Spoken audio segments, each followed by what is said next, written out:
Hi traders, அனைவருக்கும் வணக்கம். Actually நம்ம என்னென்னா அஸ்ட்ராலஜிக்கும் ஷேர் மார்க்கெட்டுக்கும் உள்ள தொடர்பு அப்படின்னு சொல்லிட்டு லாஸ்ட்டாக ஒரு வீடியோ ஏப்ரல் 14 அன்றைக்கி போட்டிருந்தோம். ஸோ புதுசாக பார்க்குறவங்களா இருந்தால் அந்த வீடியோ பார்த்துட்டு இந்த வீடியோ பார்த்தா அதோட தொடர்ச்சின்றதுனால புரியும். ஸோ ஏற்கனவே பார்த்தவங்களுக்கு நான் 2 days முன்னாடியே அந்த 22,500 ஏன் ஒரு ஸ்ட்ராங் ரெசிஸ்டன்ஸ் அப்படின்றதுக்கு ஒரு விளக்கம் சொல்கிறேன். ஒரு 10 லைக்ஸ்க்கு மேலே வந்தா அப்படின்னு சொல்லியிருந்தேன். ஸோ அதோட கண்டினியூவான வீடியோ தான் இது. ஸோ நம்ம வந்து தொடர்ந்து சிபிஆரை பேஸ் பண்ணி தான் நம்ம இன்ட்ராடே ட்ரேட் பண்ணிகிட்ருக்கோம். இது உங்களுக்கு எல்லாருக்குமே தெரியும். பட் இருந்தாலும் மார்க்கெட்டில் என்னென்ன மாதிரி சென்டிமெண்ட்ஸ்லாம் ஒர்க் ஆகிட்டுருக்கு, என்னென்ன மாதிரி பிலீஃப் லெவல்லாம் இருக்குது அப்படின்றதையும் ஒரு நாலேஜுக்காக அதில் நான் ஒரு குறிப்பிட்ட அளவுக்கு பேக் டெஸ்ட் எடுத்து அது இருந்தால் மட்டும்தான் நான் வந்து ஒரு நாலேஜ் ஷேரிங்காக பண்ணிகிட்ருக்கேன். ஸோ அதன் அடிப்படையில் பண்ணது தான் இந்த அமாவாசைக்கும் ஷேர் மார்க்கெட்டோட மூமெண்ட்டுக்கும் என்ன தொடர்பு இருக்குது அப்படின்றதுக்கான வீடியோ. ஸோ நீங்கள் என்ன திடீர்னு சிபிஆர் விட்டுட்டு இப்போ இந்த பக்கம் போயிட்டீங்கன்னா நினைக்காதீங்க. நம்மளுடைய மெயின் இது வந்து சிபிஆர் தான். இது வந்து ஒரு அடிஷ்னலாக இது வந்து எப்படி இதுவும் ஒர்க் ஆகிட்டுருக்கு அப்படின்றத அந்த ஒரு க்யூரியாசிட்டியை தான் நான் உங்ககிட்ட ஷேர் பண்ணிக்க வந்திருக்கேன். ஸோ இப்போ சப்ஜெக்ட் என்னென்னா, நம்ம லாஸ்ட்டு போட்ட வீடியோ ஏப்ரல் 14.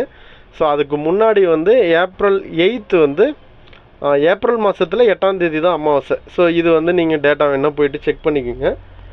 ஸோ இப்போ அதுலேருந்து என்ன நடந்தது, இப்போ இதில் பேஸ் பண்ணி மூமெண்ட் என்ன மாதிரி நடந்துச்சு, அப்படி இந்த ரெசிஸ்டன்ஸ் சப்போர்ட் எப்படி ஒர்க் ஆச்சு அப்படின்றத இப்போ நம்ம அதோட அப்டேட் பார்க்கலாம்.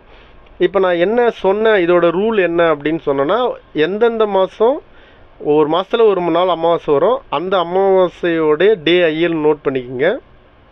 அதோட அப்கமிங் டேஸில் ஒன்று ஐ பிரேக் ஆகுதா இல்லை லோ பிரேக் ஆகுதான்னு பாருங்கள். ஸோ இப்போ அமாவாசை தினத்தோட வந்த ஐ தான் முதல்ல பிரேக் ஆச்சுன்னா அப்போ அந்த ஐ தான் வந்து ரெசிஸ்டன்ஸாக இருக்கும், அந்த ஐ மார்க் பண்ணிக்கங்க. இல்லை ஒரு வேளை லோ பிரேக் ஆகுது இமிடியேட்டாக அப்படின்னா அமாவாசை தினத்தோட லோ பிரேக் பண்ணி ஒரு லோ ஃபார்ம் ஆகிருக்கும் இல்லையா ஏதாவது அப்கமிங் டேஸில், அந்த லோவை மார்க் பண்ணிக்கிங்க. இந்த 2 லைனும் அப்கமிங் டேஸில் அதோட நியரில் வரும்போது எப்படி ஆக்ட் ஆகுது அப்படின்றத பாருங்கள். கம்பல்சரி வந்து அது பயங்கரமாக ஆக்ட் ஆகுது அப்படின்றத தான் நம்ம சொல்ல வந்தோம். ஸோ இப்போ இதோட அப்டேட் என்னென்னா, ஏப்ரலில் வந்து 8ஆம் தேதி வந்து அமாவாசை. ஸோ இதுதான் 8th ஏப்ரல் அன்னைக்கு தான் வந்து பார்த்திங்கன்னா நம்மளுக்கு வந்து அமாவாசை தினம்.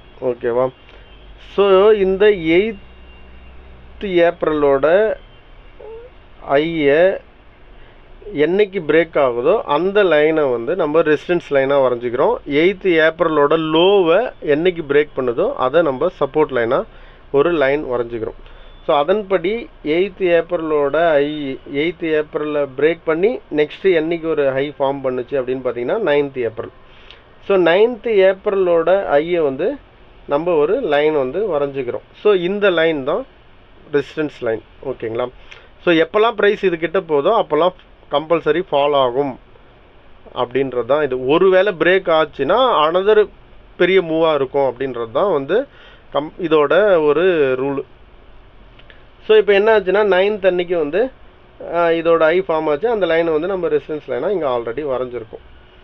ஸோ லோ என்னைக்கு பிரேக் ஆகுதுன்றதை நம்ம அதுக்கப்புறமா பார்த்துக்கலாம். இப்போ என்ன ஆச்சுன்னா இந்த பிங்க் லைன் தான் அமாவாசை டேவை பிரேக் பண்ண ஐ லைன் இல்லையா?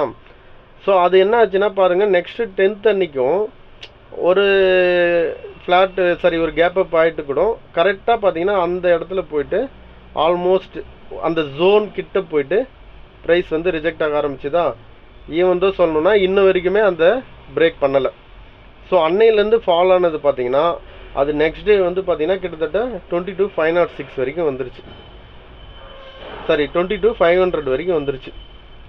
ஸோ 22,500 வரும்பொழுது என்னன்னா இது வந்து 8th லோவை பிரேக் பண்ணி இந்த லோவில் நியூ லோ ஃபார்ம் பண்ணி முடிஞ்சிச்சு. ஸோ அதனால் இங்கே இந்த பிங்க் லைன் வந்து பார்த்தீங்கன்னா சப்போர்ட்டாக வந்து வரைஞ்சிக்கிட்டேன். ஸோ இங்கே ஆல்ரெடி ஒரு ரெசிஸ்டன்ஸ் இருக்குது, இங்கே ஆல்ரெடி வந்து ஒரு சப்போர்ட் இருக்குது. இப்போ என்னென்னா நம்மளுக்கு 8th அமாவாசை தினத்தோட அந்த ஐயும் கிடச்சிருச்சு, அதை பிரேக் பண்ண லோவும் கிடச்சிருச்சு. ஸோ இந்த சேனல் வந்து நம்மளுக்கு கிடச்சிருச்சு. ஓகேங்களா?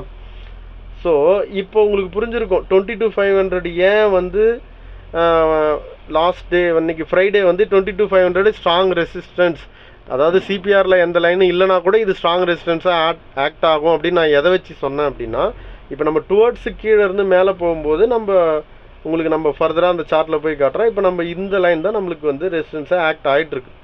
ஒருவேளை இது நாளைக்கெல்லாம் ஒருவேளை அன்னைக்கு ஃப்ரைடே இதை பிரேக் பண்ண முடியல, எக்ஸாக்டாக அங்கே போய் திரும்பி வந்துச்சு, நீங்கள் நோட் பண்ணியிருந்தீங்கன்னா தெரியும். ஸோ இது ஒருவேளை நாளைக்கு நாளன்னைக்கெலாம் அப்கமிங் டேஸில் பிரேக் ஆச்சுன்னா மறுபடியுமே இந்த லைனுக்கு போகிறதுக்கு வாய்ப்பு இருக்குது. ஓகேவா? ஸோ இது வந்து அடுத்து நடக்க இருக்கிறது. இப்போது என்ன நடந்துச்சு அப்படின்னா அதுக்கு அடுத்த நாளில் கேப் டவுன்லாம் ஆகிட்டு ஃபர்தராக வந்து பார்த்தீங்கன்னா டுவர்ட்ஸ் வந்து மார்க்கெட்டு கீப் ஆன் ஃபாலிங் ஆகிட்டே இருந்துச்சு. ஓகேங்களா? இப்போ என்னன்னா இந்த ப்ரைஸ் வந்து அங்கே போகும்போதெல்லாம் என்ன ரியாக்ட் பண்ணுது அப்படின்றது தான் இதோட இது. ஏப்ரல், அதாவது 8th ஏப்ரலுக்கு அப்புறம் அடுத்த அமாவாசை ஏப்ரல் மே 7 தான் நம்ம இப்போ இன்னும் பேசிகிட்டு இருக்கிறது. 30ஆம் தேதி என்ன நடந்துச்சு அப்படின்னா ஏற்கனவே இங்கே ரிஜெக்ஷன் எடுத்து எங்கே ரிஜெக்ஷன் எடுத்து இந்த இடத்துல அது ரிஜெக்ஷன் எடுத்து அங்கேருந்து 21,793 வரைக்கும் வந்த லோ, 22,700லேருந்து 21,700 ஆல்மோஸ்ட் 1000 பாயிண்ட் வரைக்கும் வந்த லோ திரும்ப நேராக போய் எங்கே ரிஜெக்ஷன் ஆச்சு அப்படின்னு பார்த்தீங்கன்னா அதே இந்த A+H+D என்ன அப்படின்னா என்னன்னா அமாவாசை டேவை பிரேக் பண்ண டேன்றனால அந்த ரெசிஸ்டன்ஸ் லைனுக்கு அது பேர் வச்சுருக்கேன். ஓகேங்களா? இது ஒன்றும் இல்லை, நம்மளா வச்சுக்கிற பேர் தான். ஸோ மறுபடியும் இப்போ என்ன ஆச்சுன்னா கரெக்டாக நீங்கள் நம்புறீங்களா இல்லையா பாருங்கள், 8th அன்னையோட பிரேக் பண்ண அந்த ஐ மார்க் பண்ணோம் பார்த்தீங்களா, அதே இடத்துல போயிட்டு கீழே இருந்து 1000 பாயிண்ட் அவ்வளோ தூரம் போனாலும் அதை பிரேக் பண்ணல, கரெக்டாக அந்த இடத்துல ரிஜெக்ட் ஆகிட்டு அதுக்கு அடுத்து நெக்ஸ்ட் டே வந்து ஓரளவுக்கு ஒரு 10 பாயிண்ட்ஸ் வேணால் மேலே போயிருக்கலாம், ஆனால் பெருசாக வந்து போகலை. மறுபடியும் எத்தனாவது வாட்டினா இது ஆக்சுவலி 3rd டைம், இது 4th டைம் மறுபடியும் கீழே வந்தது. அப்புறம் மறுபடியும் பார்த்தீங்கன்னா 5th டைமு ஒரு கேப் அப் ஆச்சு. 5th டைம் கேப் அப் ஆனாலுமே அதே ஜோனில் கேப் அப் ஆகிட்டு அங்கேருந்து பார்த்தீங்கன்னா ஃபுல்லாக கீழே தான் வந்துட்டுருக்கு. ஸோ அந்த லைனை வந்து பிரேக் பண்ணலை, இது வரைக்குமே வந்து இப்படி தான் போயிட்டுருக்கு. ஸோ இதுதான் என்ன அப்படின்னா அந்த டேவோட ஐ வந்து இவ்வளோ ஸ்ட்ராங்காக ரெசிஸ்டன்ஸாக ஒர்க் ஆகுது அப்படின்றது நம்ம சொல்ல வரும். ஸோ இப்போ இது வந்து ஏப்ரல் வரைக்கும் பார்த்தாச்சு. ஸோ இப்படியே நம்ம பார்த்துட்டே இருந்தோம்னா இல்லை. ஸோ இப்போ மேவோட நாள் என்ன நடந்துச்சு அப்படின்னு பார்க்கலாம். ஸோ மே மாதம் வந்து என்னைக்கு அமாவாசைனா 7th அமாவாசை. இப்போ மேவோட 7th ஐயை பிரேக் பண்ண ஐயும் லோ பிரேக் பண்ண லோவையும் நீங்கள் வரைஞ்சி அதுக்கிட்டலாம் ப்ரைஸ் வரும்போது என்ன ரியாக்ட் பண்ணியிருக்கு அப்படின்றத நீங்கள் ஹோம்ஒர்க்காக செஞ்சு பாருங்கள். ஸோ இதில் நம்ம அண்டர்ஸ்டாண்ட் பண்ண வேண்டியது அந்த டேக்குன்னு உள்ள பவர் எப்படி மார்க்கெட்டில் ஒர்க் ஆகுது அப்படின்றது தான். ஸோ இதை வச்சு நம்ம வந்து ஒரு சப்போர்ட் ரெசிஸ்டன்ஸ் இந்த இடத்துல வரும்போது எப்படி மார்க்கெட் ரியாக்ட் பண்ணும் அப்படின்றது தான் உணர முடியுமே தவிர இதை வச்சு இதை வந்து இன்ட்ராடேவில் பெருசாக வந்து எடுத்துக்காதீங்க. இன்ட்ராடேவில் உங்களுடைய ஓன் டெக்னிக்கலை ஃபாலோ பண்ணுங்கள். வேறு ஏதாவது டவுட் இருந்தால் கமெண்ட் பண்ணுங்கள். தேங்க்ஸ் ஃபார் வாட்சிங்.